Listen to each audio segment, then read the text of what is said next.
Hey everyone, and welcome back to the channel.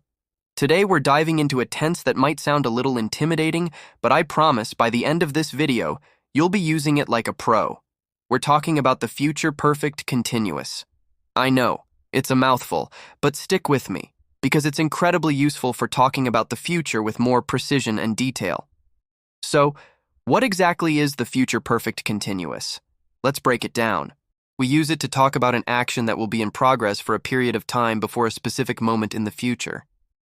It's all about duration leading up to a future point. Think of it as looking back from the future at an ongoing action. The magic formula is pretty simple. Subject puik will have been, plus the main verb with enkolinkring ending. Let's take a simple verb like work. It becomes, I will have been working, you will have been working, she will have been working, and so on. It's the same for every subject, which makes it nice and easy to remember. No tricky variations to worry about. Now let's see it in action with a real-life example. Imagine you have a big project at work. Today is Monday, and the deadline is Friday. You could say, by Friday, I will have been working on this project for 5 days. See what's happening here?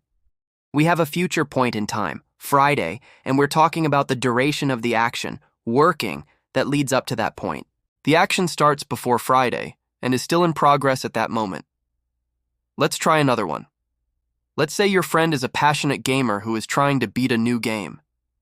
You could say, by the time he finally defeats the last boss, he will have been playing for over 100 hours. We're projecting into the future, to the moment he wins, and describing the long duration of his playing time up until that victory. It emphasizes the effort and the long haul. A key feature of this tense is that it almost always includes a time expression. You'll often see phrases like, by this time next year, for 10 hours, when you arrive, or by 8 p.m. These time markers are crucial because they establish that specific point in the future we're looking towards. Without them, the sentence can feel a bit lost. For example, I will have been studying doesn't give us much information. But by the time the exam starts, I will have been studying for 6 hours straight, paints a much clearer picture. It tells us about your dedication right up to the exam moment. Now you might be thinking, wait, what's the difference between this and the future perfect simple? That's a fantastic question. The future perfect simple, which is will have plus is the past participle, focuses on the completion of an action by a future time. For example, by 8 p.m., I will have finished my homework.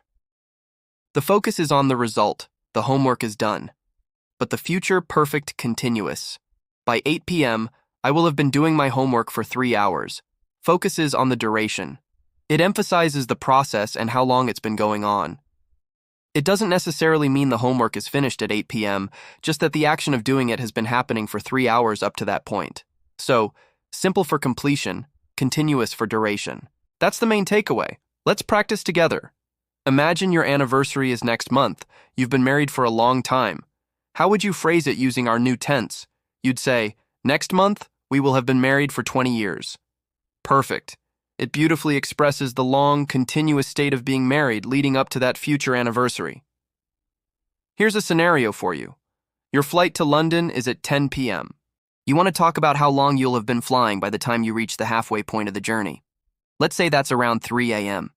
You could say, by 3 a.m. I will have been flying for 5 hours. It's not about arriving, it's about the duration of the journey up to that midpoint.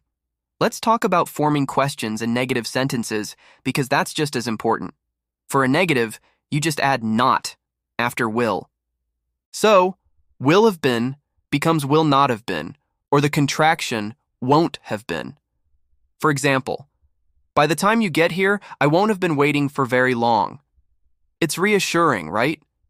You're telling your friend not to worry about making you wait. To ask a question, we just invert the subject and will. So, will you have been working here for a year by next month? The structure is will plus subject plus have been plus verbing. Another example, how long will you have been driving when you finally stop for a break? This question is specifically asking about the duration of the driving up to the future pit stop. Now, let's get into some common mistakes to avoid. A big one is confusing it with other future tenses.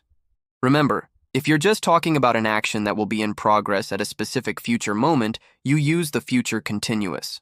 For example, at 10 p.m. tonight, I will be watching a movie. But if you want to emphasize the duration leading up to that moment, you use the future perfect continuous. By 10 p.m., I will have been watching movies for 3 hours. See the subtle but important difference? One is a snapshot, the other is a duration measurement.